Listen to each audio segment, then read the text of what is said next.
Alrighty, fam. Welcome one, welcome all back to the Gen X podcast, the Genx Revolution. I have with me today our interviewee, none other than the nationally acclaimed Dr. Thurston Smith. And we want to welcome you, Dr. Smith. How are you doing this evening? Doing just fine. Brother Davis. Thanks so much for the opportunity to meet with you this evening. Absolutely. Look, and I got to say, I know we had a conversation before we got started, but I love that background that you are displaying there. Thank you. Thank you. When we're done, I will send you a copy of this background. I would absolutely love that. Thank you, sir, so much. So for all of us who are tuning in to the Gen X podcast, the Genx Revolution, where this time the revolution will not be televised, and for good measure. In fact, I'd like to let our listeners know who this gentleman is. As I did mention that he was nationally acclaimed because he has actually been critiqued and vetted by the White House. He is a minister. He is a professor. There's always those slashes when it comes to a lot of us because we wear many hats and do many things from within our communities. Isn't that right, Dr. Smith? That kind of, well, you're right. And the reason why I'm chuckling along with you is because there's a verse in the Bible, in the book of James, chapter 3, verse 1, if my memory serves me correct, that says, brethren, be not many masters, for we receive the greater condemnation. So there's a price for having expertise according to James, there's a price for having expertise in multiple areas. This is so true. Indeed, sir. Indeed. Okay. Well, again, we want to welcome you to the Gen X Revolution. And you and I have had the opportunity to talk on some things. And there's a lot of things that have been going on before we actually got you to the show. And so what I would love to do is I'd just love to throw a couple of questions your way. I think that we've talked a little bit. And so you should be somewhat familiar with my style of interviewing. And so I want to just kind of get into it if you don't mind. Sure, go right ahead. All righty. All right, brother. So first thing I want you to do, though, is to kind of tell our listeners, about who you are and the many contributions that you've made to your community. And when I say that, I mean both locally, regionally, nationally, Well, so again, thanks for having me. And to provide you with a very brief response to your question regarding my background, I will preface that with a quote from Shirley Chisholm, who said, if I'm correct, that service is the rent we pay for the privilege of living on this earth. And so if you look into my background, which I know you already have, and many within the community and quite a few people around the country that know me, know I love serving the community. That I get just so much reward out of serving in, personal philosophy, just to do everything I can, everywhere I can, for everyone I can. And I live that. That's not this. That's not hyperbole. This is my walk. This is my ministry, and this is what I'm all about. But my trade craft historically has been in the field of counseling. It was my involvement in the counseling field many years ago in the areas of mental health and substance abuse that got me involved, if you will, Brother Davis, in so many other areas that impact us as people, and that impact that are particularly important to African Americans. One of those core areas just so happens to be criminal justice, which is another area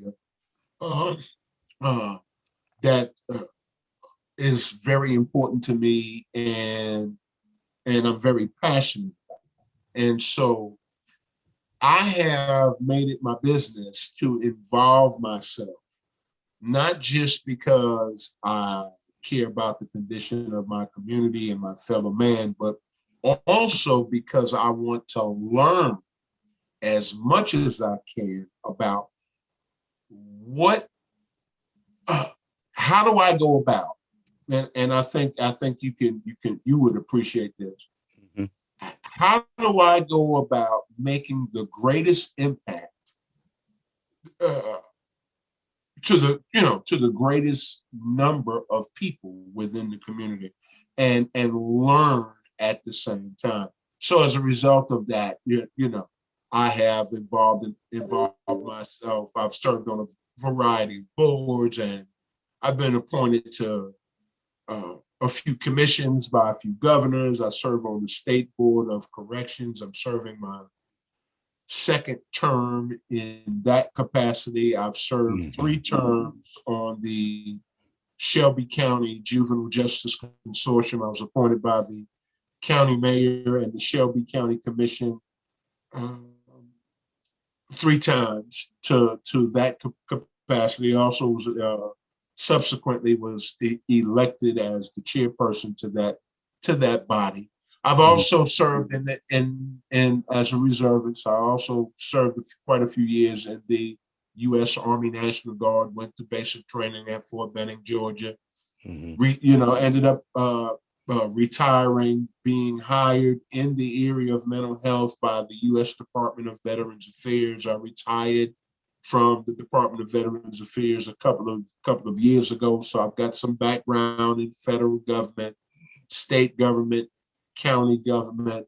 I've served on the executive board of directors for my professional association in Washington, D.C. And so I've got also have some experience in nonprofit management and leadership. And I'm also an associate minister at church. But above all of that, probably more important than all of that is that I love people. That's first and foremost. I love God, and I am always interested in finding ways to make things better for everyone. And that's what I'm all about. Okay. Well, very good. And I really appreciate that thorough answer there, Brother Smith. That kind of bleeds into some of the other questions that I may have asked. It may have been a follow-up, but I think you pretty much quelched that. And I appreciate for that. And I know that in fact our listeners would appreciate that introduction too as well. That does you definitely no justice. But there's some other things that I can actually say that I know for our listeners that I've really felt like over the past several weeks that we've gotten to know each other and to talk that I can really affirm that you have a heart, you have a servant leader's heart that allows you to care for others. And so that is a characteristic that you don't find quite often in many of the people that you come across in nowadays. So thanks for that compliment. I accept. Okay, well, very good. We're just going to add that to the mini list of accolades. All right. So as we move on, I want to start diving a little deeper, of course, with each question. So, what since you've done some work in the as you've mentioned in both criminal justice and the mental health field, I want to ask you there, Dr. Smith. What are as you look back over your shoulders at the body of work that you've done? Tell me, have you noticed any trends, whether they be either positive or negative, regarding, African Americans in mental health?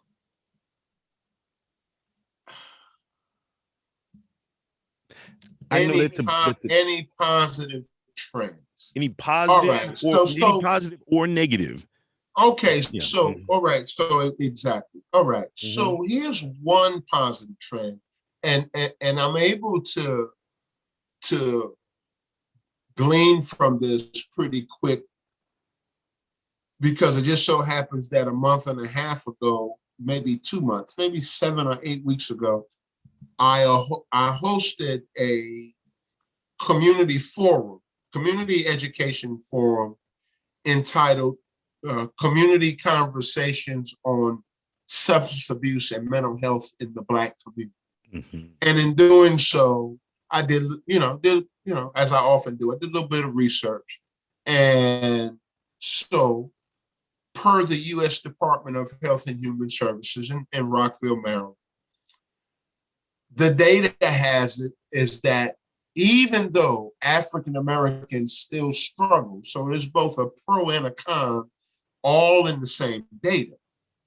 But even though African Americans still represent the the largest population that has problems relating to access to mental health treatment over the past 15 years, there has been improvement in the overall access to mental health treatment by African Americans in that 15-year period span.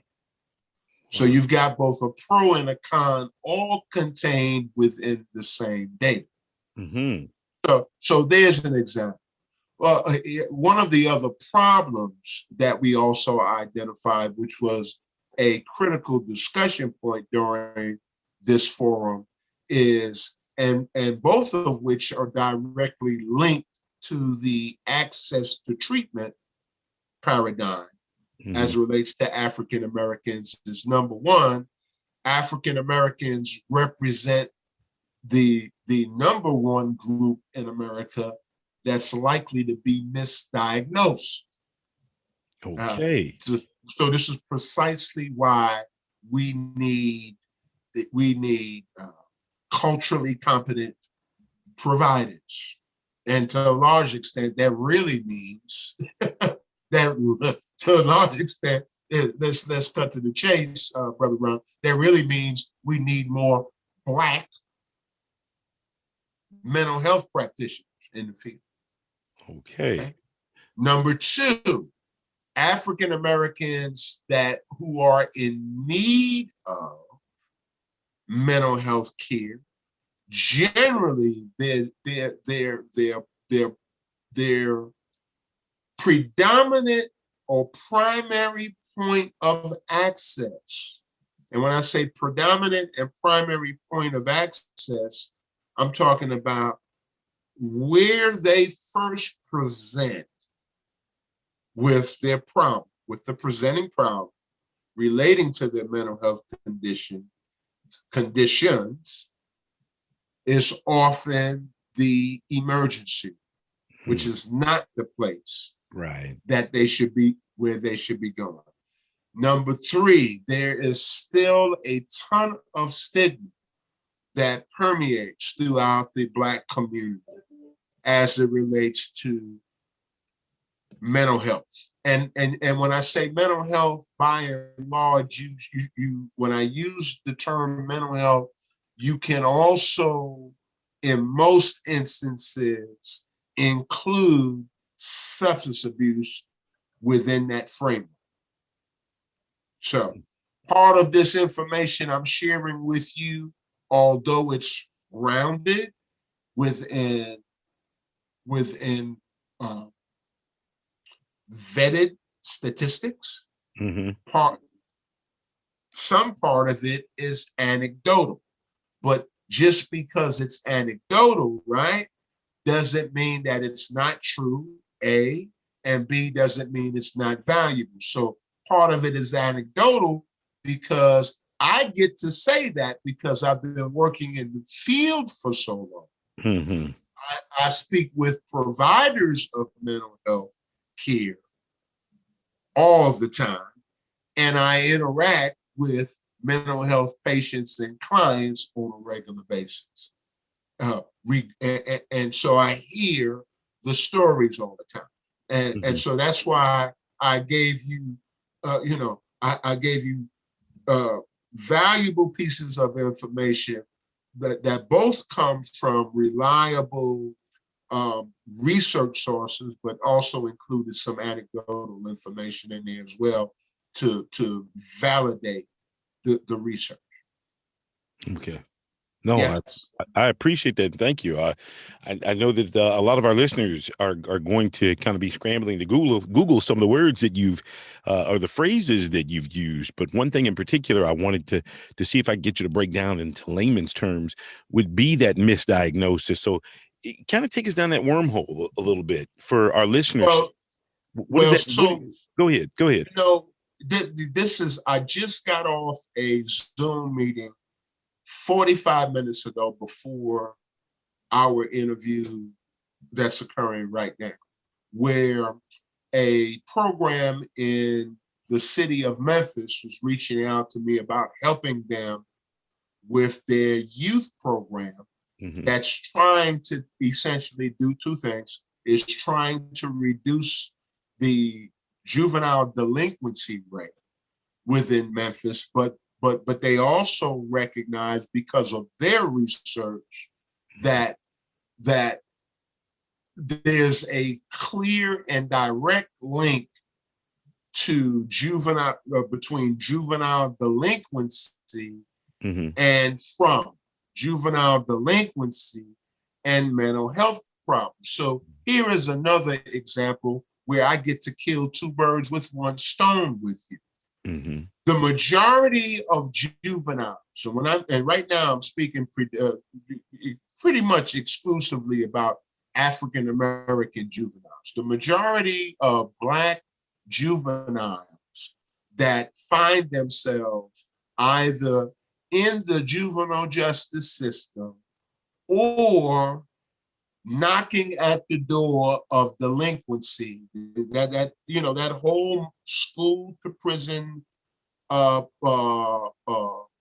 whole paradigm, that whole school to prison pipeline paradigm, are either displayed. I can guarantee, if you were to diagnose them, they would have one of three of these diagnoses: either oppositional defiant disorder, one, conduct disorder, two, or attention deficit hyperactivity disorder. Now, there is a common thread, right? Behaviorally, there's a common thread that kind of links from the person that's looking on the outside at them and observing their behavior. There's a common thread that kind of links all three of those disorders, and meaning that one could make an assumption that they have one of three of these diagnoses based upon one kind of core characteristic, and that core characteristic or trait is impulsivity, right? So put that in the parking lot for a minute, and now let's go back to adults, right? Right. So when there's African Americans are often misdiagnosed, and what's so interesting about this? So what this really says, the U.S. Department of Health and Human Services, by and large, white researchers are even telling that white people are misdiagnosing Black people. So what other information do we need? Do you see what I'm saying? Not that we don't have, so let me make this clear, not that the National Institutes of Health, which is also a division of the U.S. Department of Health and Human Services. Not that the National Institutes of Health don't have researchers of color. That's not what I'm saying. But what I am saying is that we've got data that's written by the U.S. government, and so we know the U.S. government is not Black, right? Okay. That substantiates where they say, not Thurston Smith, where they say African Americans is the #1 population in America that's misdiagnosed. And they're misdiagnosed because the providers that are assessing us don't understand us. This is the same challenge that African American children experience in school. The data clearly tells us that African Black children, the conduct of Black children by and large is no different than the conduct of white children or any other child in school. But how the systems have responded to the conduct of Black children has been disparate and disproportionately different than that Mhm. of other cultures, things that you also know. Well, So well, hold on, Dr. Smith. Hold on. Let's back up here for the sake, because everything that I do, and I hear you loud and clear. Everything I do is for the sake of the listeners. So let's tackle something else just really quick, but still related to what you were just saying. So if and correct me if I'm wrong, I'm gonna mhm, reshift this for the sake of our listeners again. okay. So if you're saying that there is a disproportionate amount of black children basically out there who are misdiagnosed by individuals at the NIH who are mostly non-black, and if in fact the White House, if in fact our government in the other, I guess the other pushers of the research institution itself, if they know this and they know that there's apparently a disconnect between those white researchers and the end, I guess the end users or the students or the black children, why isn't the government or the entity itself trying to do something to correct this, and maybe by doing that, by establishing a correction, by maybe, of course, let's say implementing more black researchers, that people who understand this community or this segment of the population, why aren't they doing something about that? I mean, so I see you're about to answer, Well, so I'm gonna let you. I think you understand the question, so I'm gonna let you have so it. so so let me. This is why when you say something, Mm-hmm. when you open up Pandora's box, That's right. you need to be cautious because it leads to other things. Correct. Not that and sometimes and obviously it takes up more time. So this is my point about that. Mm-hmm. It's not to call attention to any disparity in the number of researchers in the Okay. department, because I really don't know that number. The Okay. reason why I referenced white researchers is because I know this data Mm-hmm. coming from, I believe the U.S. Department of Health and Human Services is maybe the fourth largest federal agency in the United States government. I know that the first largest is the Department of Defense. I know that Mm-hmm. by fact. I know that. So Right. I'm thinking the U.S. Department of Health and Human Services is either the fourth or the fifth largest, maybe even be the third. It's not the second. The fourth or fifth largest federal agency in the United States government in terms of budget and the number of employees. I do not know how many I do not know the ratio between white to black or people of color ratio statistics. But my point about that, why I reference color with that, Mm-hmm. is that they they have the data there, and my point about that. It's not a black thing coming from them. That's the point that I'm trying to make. Here's the other thing that I want, and I'm glad that you referenced this because I was thinking about this earlier. Some of us don't read, Mm-hmm. and that's another conversation, right? Right. Right. But some of us don't read. So who is the onus on in terms of remaining informed? So having said that, you can't fault them for putting the data out there. Right. Now, to Mm-hmm. to to to to, to further respond to your question, brother Ron, they also understand, but both and you and I also understand that there are also an additional set of factors and variables Mm-hmm. that impact why and how and when and where Black people access mental health services or any other healthcare services for that matter. This is precisely why I say in the public square, when we're having any conversation that deals with the plight of Black people in America. You can't have a discussion about criminal justice without having a conversation about education. This is true. As it relates to Black people, you cannot have an effective discussion on education in the African American community without also having a simultaneous discussion about economics. Correct. Because those are the complexities of our problem. And I am under the firm belief, and folks can argue with me, and I believe there's enough data out there to substantiate this. The majority, the overwhelming majority of problems that African Americans have today can either be directly or indirectly traced to slavery. Right. Now, there's some people, whoever he is going to say that I've lost my mind. I would beg their differ. I would beg their differ and ask them to do the research.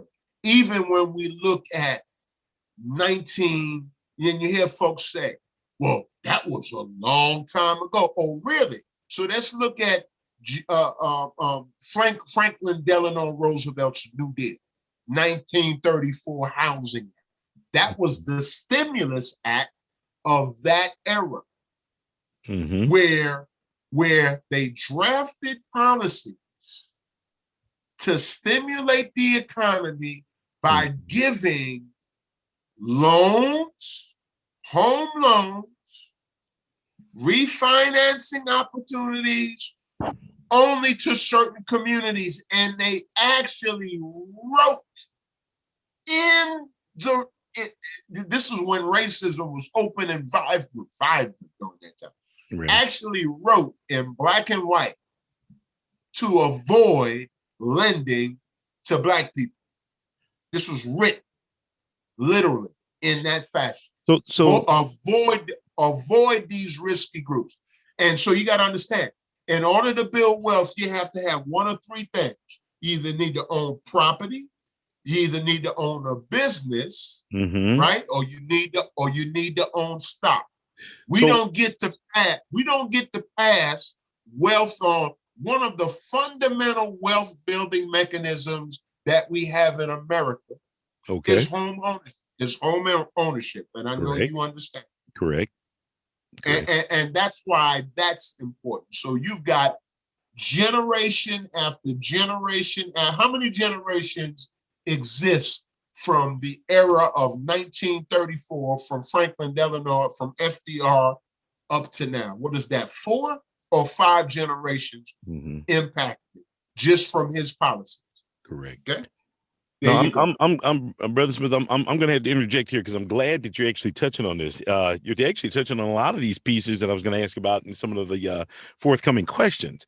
But to touch even more closely on what you just mentioned about policy, and I hate to mention it, but I actually wrote a book about this in 2008 that touched on it was called The Disenfranchisement of African American Males. And to agree with the point that you actually made, the 3 segments of I guess, or you would actually call the the 3 categories in which African Americans are mainly disenfranchised would be from an economic, right, an educational, and social political, because it's the implementation of policy that has kept so many African Americans from achieving, or optimizing their wealth, their health, their life, their liberty, their pursuit of happiness. That New Deal that you mentioned, and I'm so glad that you made mention of that. Wouldn't that have to do with being like the precursor of economic redlining, perhaps? So understanding that that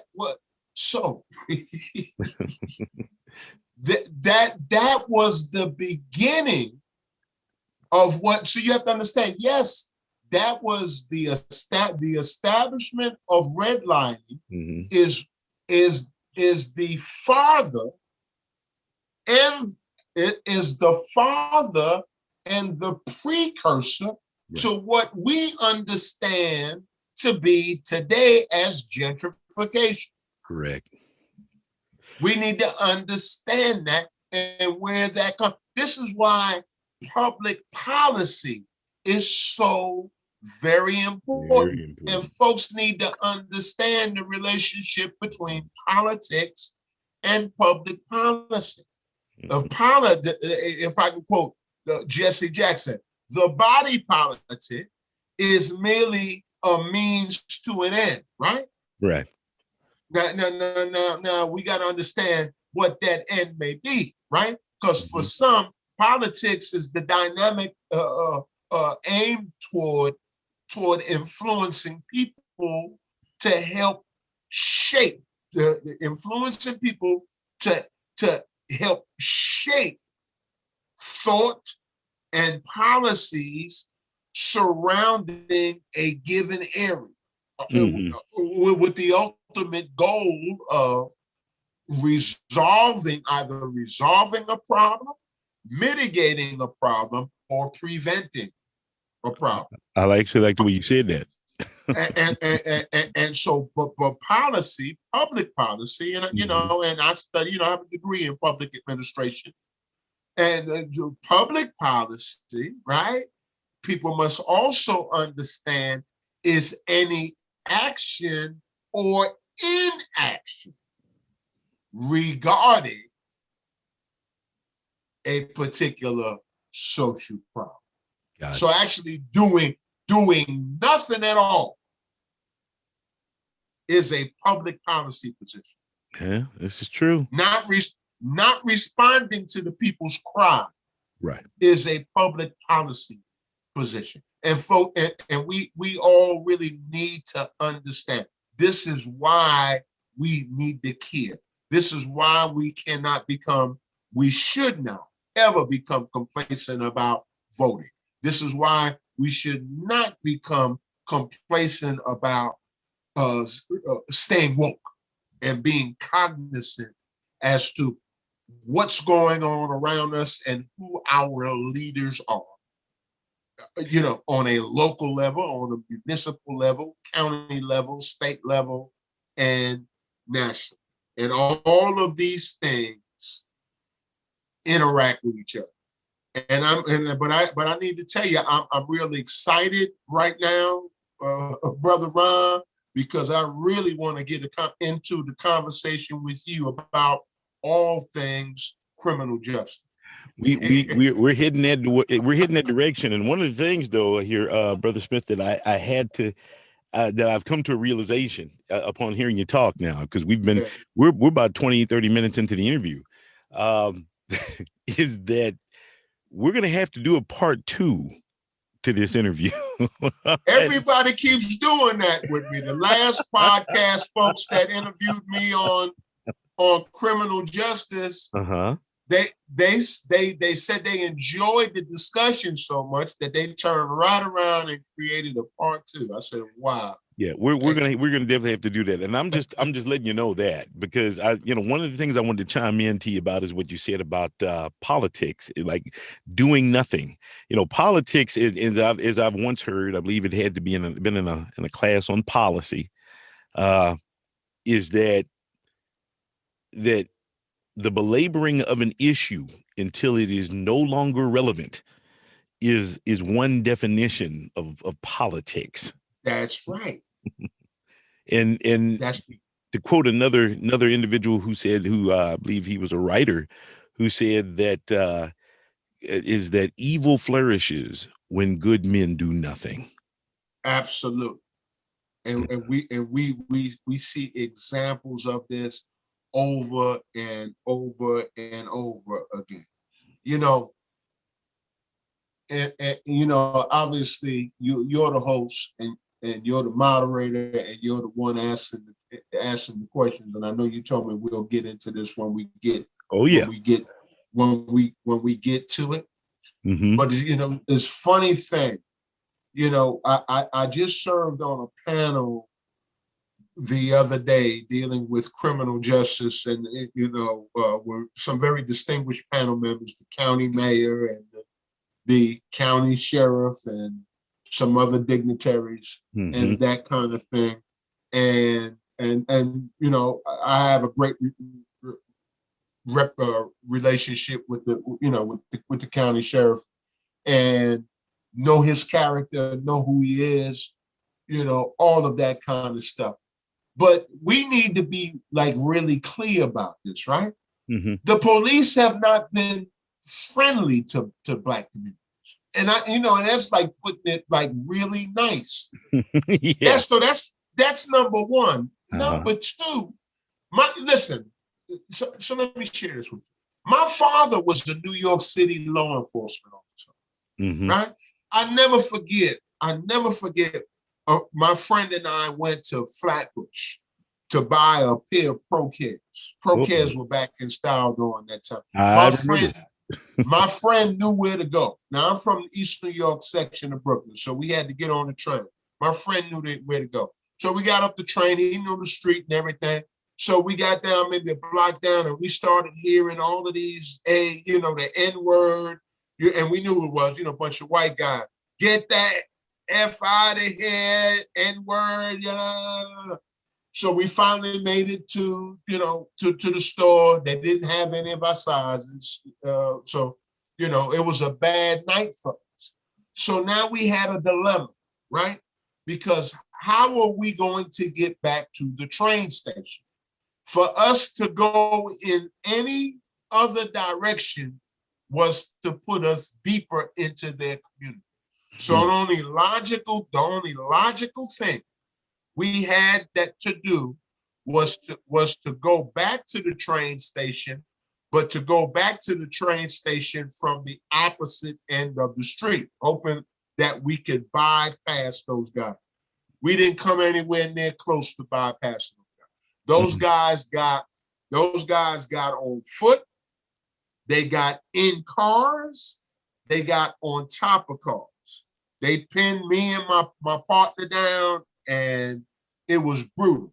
And you're talking about maybe 25, 30.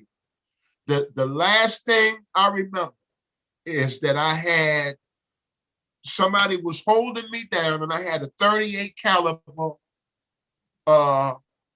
revolver at my temple. Two plainclothes white detectives, well, I'm assuming they were detectives. Perhaps they were just off duty, but they had their weapons. Had me and my partner down. These guys are almost killed me. That was my first encounter with law enforcement. We were not up there stealing. And just by virtue of me having to tell you, see, this is the psychology of race in America. Just by virtue, the first thing, see, that I don't know if folks realize it. Anytime you get in a conversation about race, and often if you get in a conversation with race with white folks, and this is not me putting down white folks, this is just telling you the reality. The 50, at least 50% of the discussion is devoted to dismissing myths and clearing up misconceptions and lies about Black people. Do you realize that? Every time we have a conversation about race, we have to put in some disclaimer to prove our innocence. So that's why I said me and my partner was not up there stealing. My father was a New York City law enforcement officer. Let's fast forward 10 years. I'm now living in South Carolina. Father passed away. I'm living in South Carolina. My first counseling course at Trident Technical College on Rivers Avenue in North Charleston, South Carolina. This college has 3 campuses. It has the North Campus, which is where I was in class. It has the downtown campus, the Palmer campus, which is downtown Charleston, South Carolina. And then it has the Goose Creek campus, which is in Goose Creek, South Carolina. My class was televised. This was my first human services course coming into the field of counseling. The teacher is doing her introduction and overview, just finished telling us who she was, typical stuff that teachers do, very first class. Here comes the police during a televised class, comes get me out of the classroom during a televised session, first class, televised across 3 campuses. Why? Because some black guy, for what they said, stole a pocketbook 1 or 2 weeks ago. Now, understand, this is my first time on, other than registration, this is my first time on campus. That kind of stuff. Before we did this, and I'm going to wrap this up real quick. Before we did this panel discussion where I served with the mayor and the sheriff earlier this week, one of the hosts told me some kind of comment about she doesn't believe that, I can't remember exactly what she said, but the comment was surrounding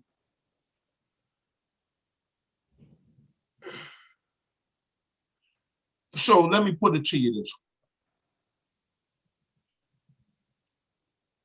way. Why do we have to make white people feel comfortable when we have conversations about race? I can't find the exact words that she was saying, was telling me, and I don't want to misquote her.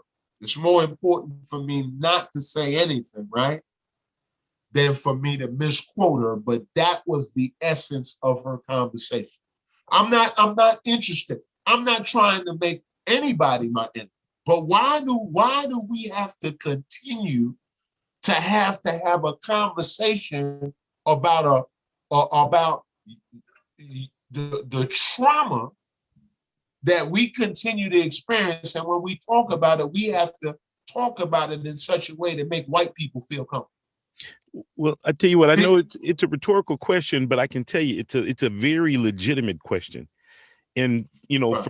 for you and I to have not known each other in depthly, and for you to actually share your shared lived experiences that you had as a young man growing up in New York, I can have that same conversation with you from just because we share we have the kinship of being African American. I can tell you about some of my same experiences, and in those, I guess the culmination of having those experiences lead me to having to come to the same conclusion from the question that you just asked. It's simply because, and this is just my take. It's maybe it's not worth a loaf of bread. It may not be worth 2 cents. It may be worth $100 to someone. But to give you an answer to your rhetorical question, it would have to be because when we have conversations in this country about race, it is very uncomfortable for those who have done the oppressing, who have done the perpetration of racist behavior. It is uncomfortable for them. It's sort of like, wouldn't it, when this very gentleman that you have in your backdrop, if you can remember that when he was televised nationally on a program entitled The Hate That Preached Hate, when he said, well, when Malcolm X said to the moderator of that program, why is it, asking African Americans how they feel about being with the racist, barbaristic practices of slavery and racism, overt racism perpetrated against them, is just the same as the wolf asking the chicken, the sheep, the sheep, why do you eat me? Exactly. It's ludicrous. It's ludicrous. It's ludicrous. It's preposterous. It's ludicrous. It's ludicrous. And my response to her was, I told her, so I'd like you to do me a favor. And I told her my story. Yeah. I said, I want you to ask your colleagues and your friends that are white. Ask them if they experienced any of those law enforcement encounters that I just described. And look what I have done. Look what I have done. I've been a correction officer. My son became a military police officer in the Air Force. Mm-hmm. So look at the character of that. That's right. Despite everything that you have endured. Despite it, listen, those two stories that I told you are only two. Yeah. I've got more, right? But Yes, they're I think the most impactful experiences for the sake of this conversation. Right. But listen what I'm saying. Father was a New York City law enforcement officer. My son became a military police officer in the U.S. Air Force. I've been a correction officer. I've worked for the Justice Department. I've been a trainer for the U.S. Attorney's Office, District Court, Federal District Court, I've been a trainer for the Federal Bureau and consultant for the Federal Bureau of Prisons. I'm a graduate of the City of Memphis Police Clergy Academy. Mm-hmm. I'm a volunteer, vetted volunteer for the Shelby County Criminal Justice Center. Mm-hmm. And serve on the State Board of Corrections. So if there's anybody that's entitled, and what is this? What is this thing? Only in America, only certain people are allowed to be angry. Black people have a right to be angry. Yeah. Now we're responsible for how we channel that anger. Correct. But I have a right, and those things are traumatic. There was an interview the other day with Rodney King's daughter. Mm-hmm. His daughter said ever since the beating, her daddy's never been the same. He's never spoken the same. He's never she said their whole family, she said her and her other siblings lost their father. This is the trauma. And these are the people that we know of.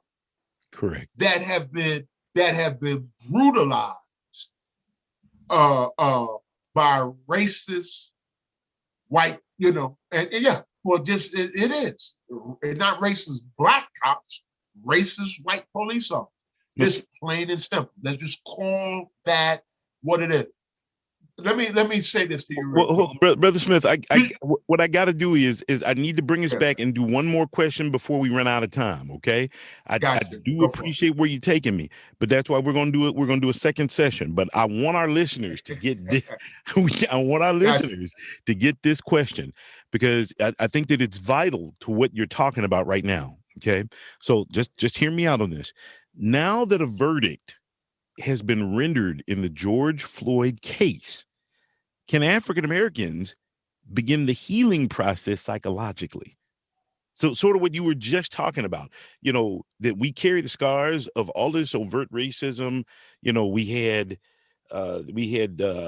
Plessy versus Ferguson. When we go before that, we've got the Civil War itself. We've got all of these things that we've endured, Brown versus Board, all the way up to Board of Education. Yeah, right. Civil rights, and then even beyond, what we're all the way up to George Floyd, because as I've mentioned in previous programming, we are still catching hell. Yeah, we've had a black president, but we are still catching hell. We've had policies, but African Americans, now that Biden is in office, have you noticed that people are still dying at the hands of police?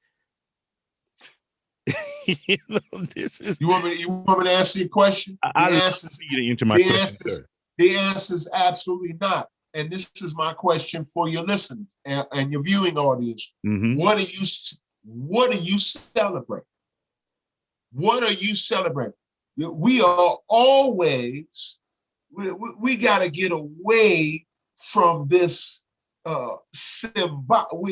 We get so caught up in these symbolic victories that for the most part, or meaningless. And I'm going to just quote brother, Dr. Umar Johnson from Philadelphia. You got a conviction, but I ain't seen him sentenced. Watch for that. Right? And Right. we didn't see justice. Only what we really saw when they put down the verdict was accountability. We haven't come anywhere near close to justice. Mm-hmm. Healing begins, and this goes back right to what I was getting ready to say to you a little while ago. The alcoholic gets uncomfortable. The drug addict gets uncomfortable when confronted about their alcoholism and drug addiction. The healing begins. The denial is at the foundation of all mental illness. Kind of interesting how I can use that paradigm to describe the racial problems that we have in America. Folks that are racist are sick. These people are sick. And it is so difficult for them to own up to the illness that, just like with the drug addict and the alcoholic, they either have to minimize, justify, or rationalize their behavior. It's the same sets of behaviors, and it's very, very dysfunctional. We cannot heal. We cannot heal until there is full restoration, full reparations. See, when somebody apologizes to you, mm-hmm. two things define an apology. One is the words expressed with the overtone and overture of remorse. Mm-hmm. That's number one. Mm-hmm. Two is the commitment of not repeating the behavior. Mm.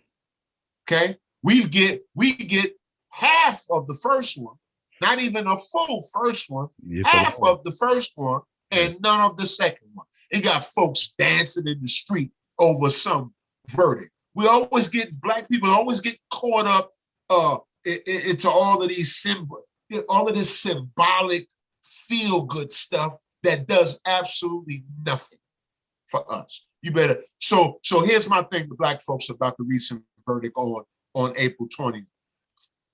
Be happy about the verdict, but don't get happy. Much work to do. Understood.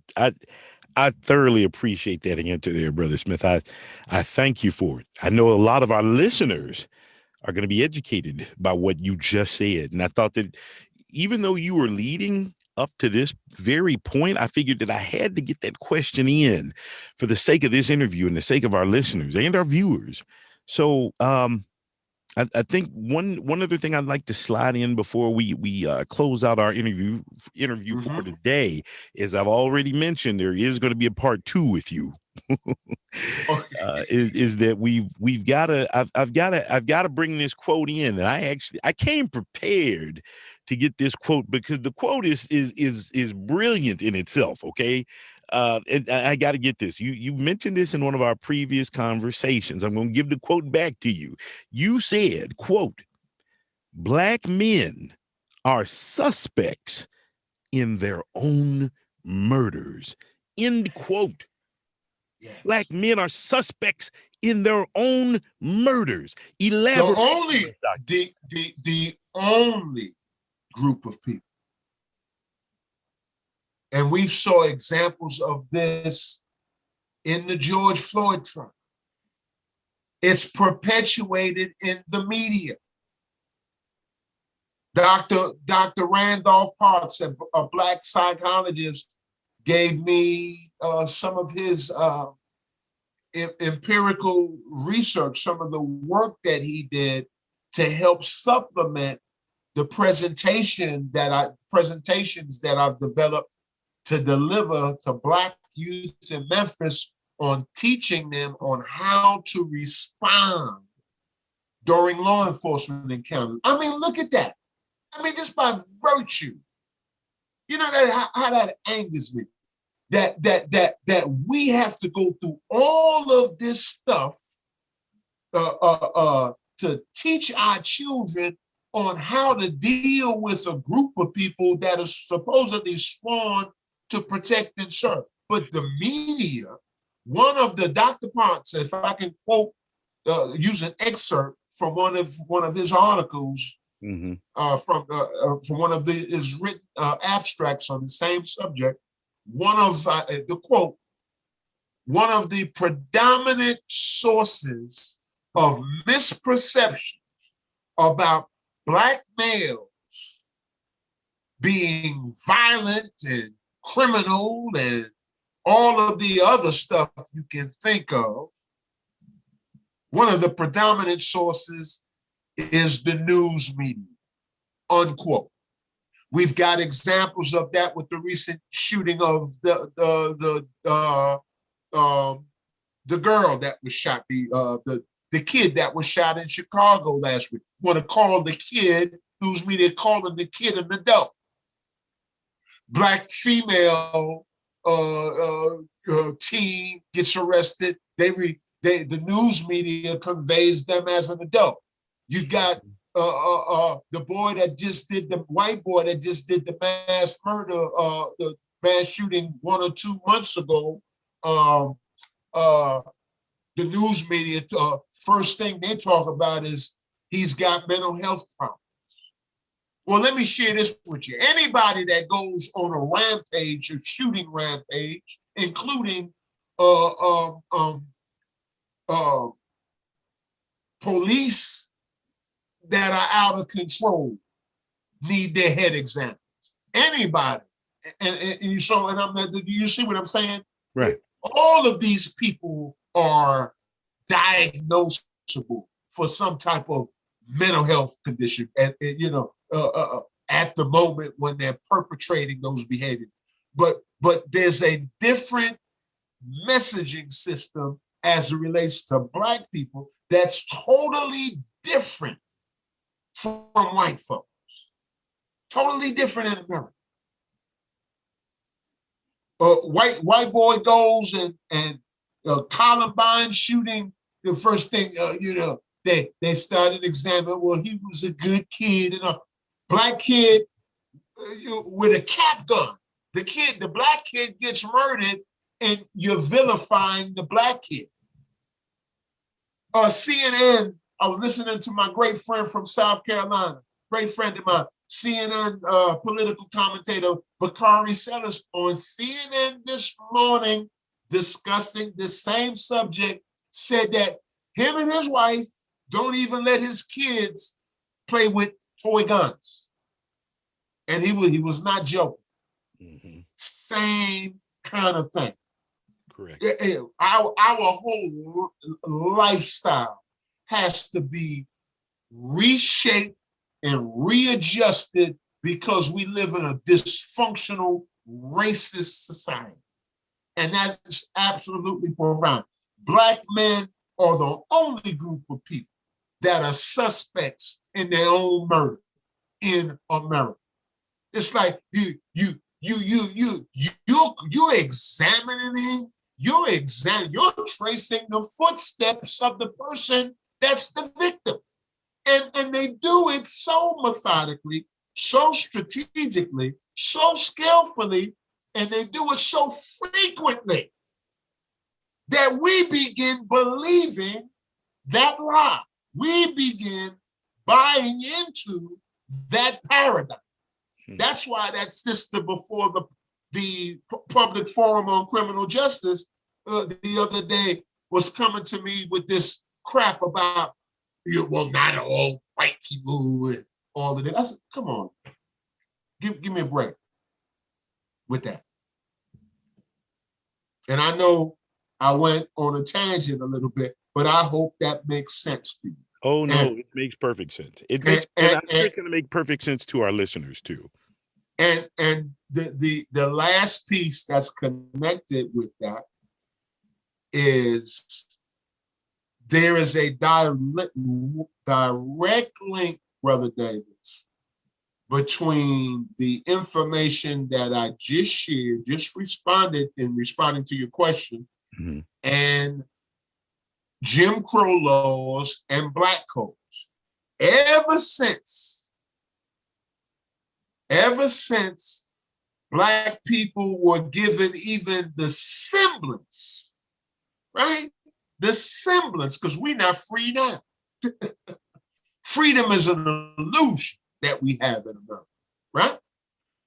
But ever since we were given our freedom subsequent to the Emancipation Proclamation, there was the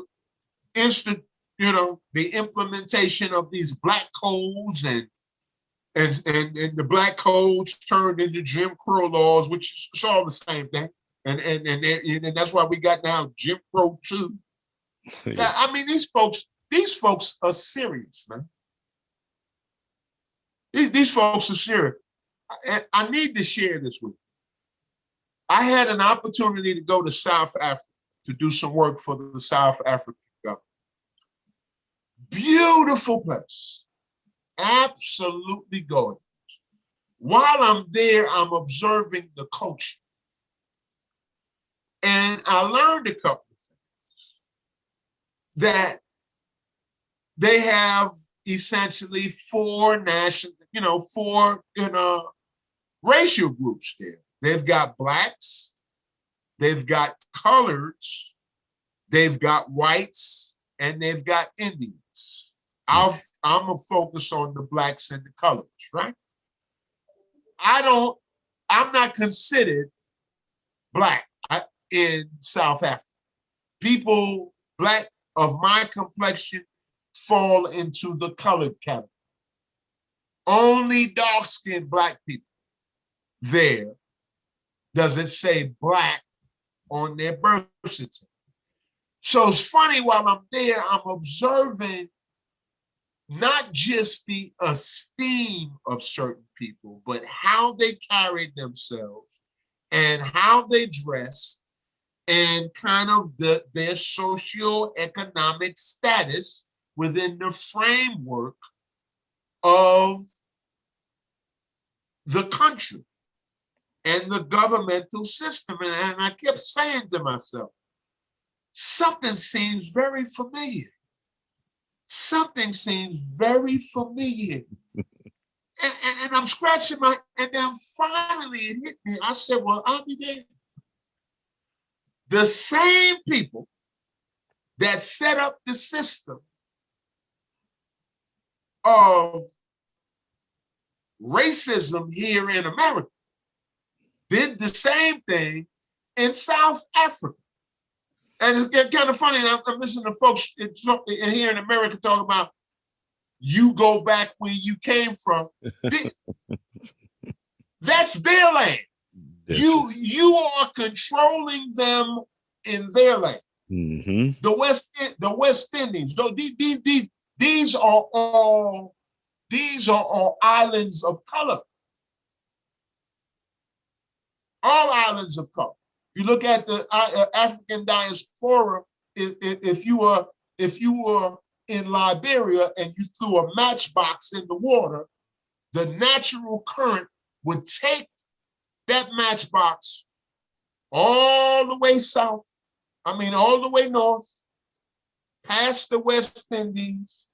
And if it got past any of the Greater Antilles or Lesser Antilles, the West Indian Islands, it would come right on up to the shores of America. But even those islands are inhabited provincially by either Great Britain or the United States. But you got folks here telling us that we need to go back where we came from when you've got the motherland being inhabited by Great Britain and France and all of these other European colonies. It's so kind of interesting about that, how profound and demonic, because that's exactly what it is. It is profound and it is also demonic, the system of racism. Well, in those words, Dr. Smith, I'm going to ask you to pause for me. And what we're going to do is you and I are going to have a post discussion on everything that was said today, so that we make sure that when we meet again for the second interview, that we don't backtrack and cover some of the same information, but in fact, for our listeners and viewers, that we inhabit new territory and take advantage of our next segment. Is that okay with you? That's great. All righty. Dr. Smith, I want to thank you for joining me today and just giving us a little bit of your insight and your expertise. So to the Gen X Revolution population, to fam, for all of you for listening in, this has been Dr. Smith. A wonderful conversation. A gentleman who is definitely a citizen of the world, who has formulated just a little bit more than just perspective. So let us think and reflect on today's session, and we'll see you next time, Dr. Smith. And to all our listeners, just remember, this time the revolution will not be televised. Peace.